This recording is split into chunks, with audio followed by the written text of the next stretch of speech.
High, good morning. எல்லாரும் எப்படி இருக்கீங்க? இன்னைக்கு மார்னிங் எந்திரிக்கும் போதே இந்த கிளைமேட் பார்த்தீங்கன்னா செம்ம பீஸ்ஃபுல்லாக கொடுத்துச்சு.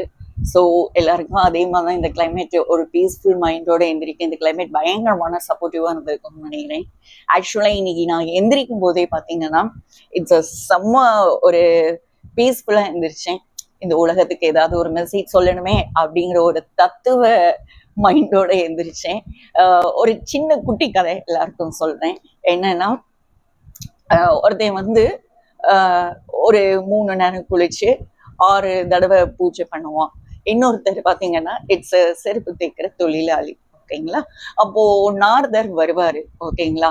நாரதர் வரும்போது அந்த 3 நேரம் பூஜை தைக்கிறவர்கிட்ட 3 நேரம் குளிச்சுட்டு 6 தடவை பூஜை பண்றவர்கிட்ட நாரதர் அவர் வீட்டுக்கு போயிட்டு, நான் உங்களை பார்க்க வந்திருக்கேன், பெருமாள் எப்படி இருக்காங்க, நல்லா இருக்கீங்களா, என்ன மாதிரி இருக்கீங்க அப்படின்னு கேட்க சொன்னாரு. அது கேட்கறதுக்காக தான் நான் வந்தேன் அப்படின்னு சொல்லுவாரு.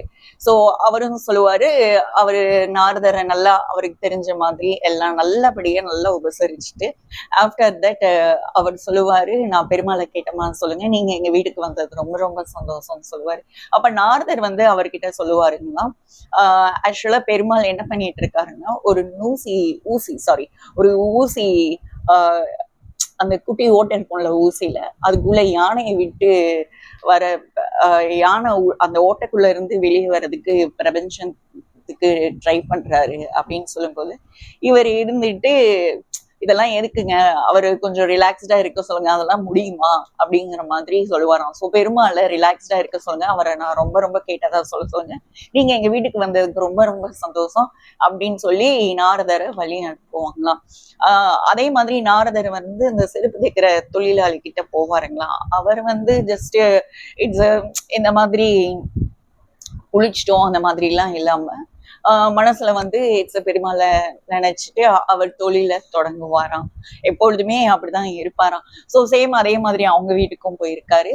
ஸோ அவங்க வீட்டுக்கு போனப்பவும் அவர்னால முடிஞ்சதை அவரு உபசரிச்சுட்டு நாரதரை பார்த்த சந்தோஷத்தை அந்த தொழிலாளி சொல்லுவாரு.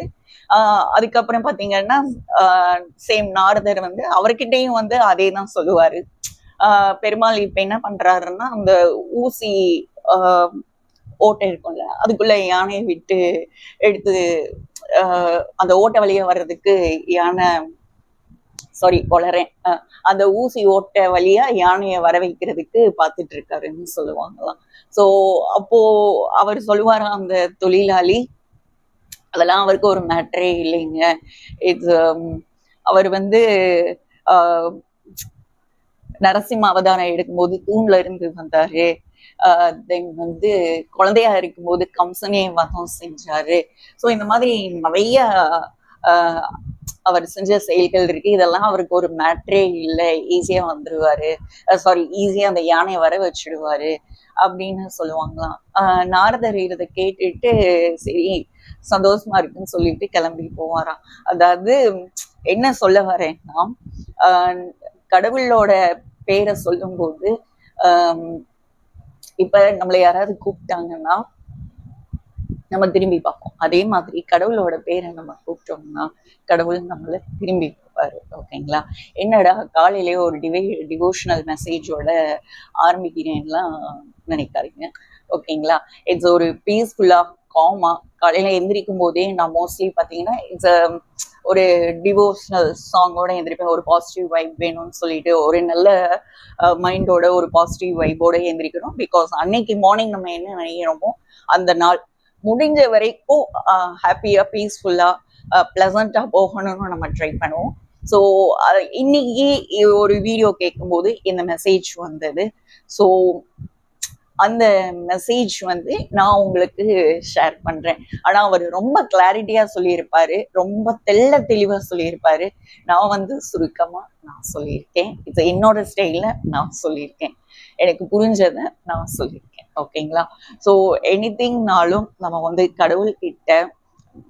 கடவுள் மேல நம்பிக்கை வச்சு, அதாவது அந்த குளிச்சுட்டு பூஜை பண்றவருக்கும் இந்த தொழிலாளிக்கும் என்ன வித்தியாசம்னா, கடவுள் மேல நம்பிக்கை வச்சா எதுவும் முடியும் அப்படிங்கிறது சொல்றாரு. அவர்னால என்ன வயசாச்சுல, அவர்னால முடியுமா அப்படிங்கிறது, அந்த கடவுள் மேல நம்பிக்கை வச்சவர் வந்து வயசானவரு, அவர்னால முடியுமா, அமைதியா ரெஸ்ட் எடுக்க சொல்லுங்க அப்படின்னு சொல்றாரு. இந்த தொழிலாளி வந்து அவர்னால முடியாதது ஒண்ணுமே இல்ல, கண்டிப்பா அவர்னால முடியும், ஒரு பூஸ்டப் அந்த மாதிரி நம்ம எல்லார்கிட்டையும் முடிஞ்ச அளவுக்கு ஒரு பாசிட்டிவ் வைபோட எப்பொழுதுமே உங்களால முடியும், நான் இருக்கேன் அப்படிங்கிற ஒரு பாசிட்டிவ் வைபை எப்பொழுதுமே சொல்லிக்கிட்டே இருக்கலாம். அது அவங்களுக்கு ஒரு பெரிய எனர்ஜி அண்ட் பெரிய பூஸ்ட் கொடுத்துட்டே இருக்கும். இப்ப நான் சொன்ன கதைக்கும் இதுக்கும் எனக்கு கனெக்ட்னு எனக்கு தெரியல, சொல்லணும்னு தோணுச்சு, சொல்லிட்டேன். Happy morning, love you all.